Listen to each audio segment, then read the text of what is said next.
I think what everybody likes in life is some type of predictability. Whether it's predictability that you have a paycheck coming on Friday, or that you can afford to feed your family, or whether you can afford to put your kids through college, or your retirement fund will keep you for as long as you are on this earth. And I think at times that we come into this building, and it seems since a few years that I've been here, that we mess up that predictability for individuals. We've talked about just recently the corporate businesses coming in and having concerns. We hear about people at Sikorsky that might not have that paycheck on Friday. We wonder if we talked for quite a while about how we help our young people afford college. So on and so forth in terms of predictability. And our businesses struggle with predictability when we talk about retroactive taxes. A lot of those businesses are the ones that are in our hometowns. The small little businesses that have that plumbing company or have the flower shop, maybe the small grocery store. And they wonder what their customer base is going to be like. The storefronts in Connecticut are not being filled. The housing market is still struggling. We hear so often too many things regarding the amount of people that would rather not be here. Nobody in this chamber wants to represent people that want to leave this state.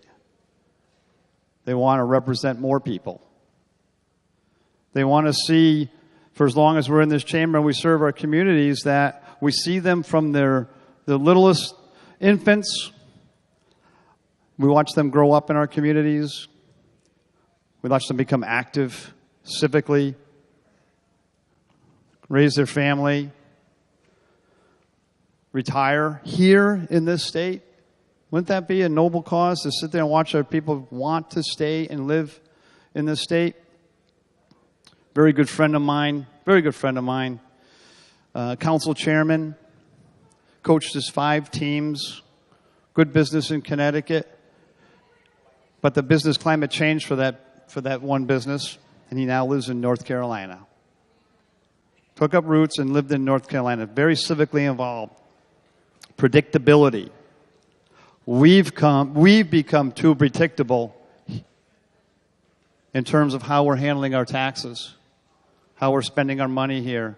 People know that this probably isn't the place for them. We need to change that attitude. Those small businesses that I talked about for years, we've been talking about this business entity tax.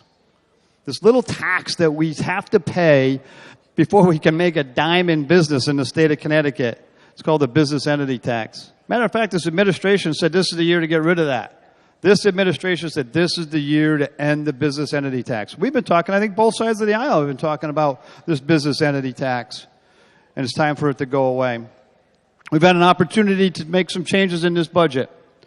All of us put our fingerprint on it and say, you know what, maybe this we can add this in or make this change and make it a little bit better, a little bit more palatable. On that note, Mr. Speaker, the clerk has amendment LCO 9329, and I ask I be allowed to summarize. Gentleman has sought leave of the chamber to summarize their objection. Seeing none, you may proceed with summarization, sir. Thank you, Mr. Speaker. What this essentially does is reduces the raises in Section 38 of the underlying the bill, the amendment that passed and became legislation, to reduce the expenditure in general fund by $22,000, and this is line 6, $22,910,616 in fiscal year 16 and $38 million plus in fiscal year 17. Essentially, it's just reducing raises, the raises of those non-unionized state workers To offset that, we eliminate the business entity tax. So reducing raises in the 2 years for non-union members and eliminate the business entity tax and give a little bit of a breather for there's so many small businesses that have that limited liability company that pays that business entity tax. And I move adoption.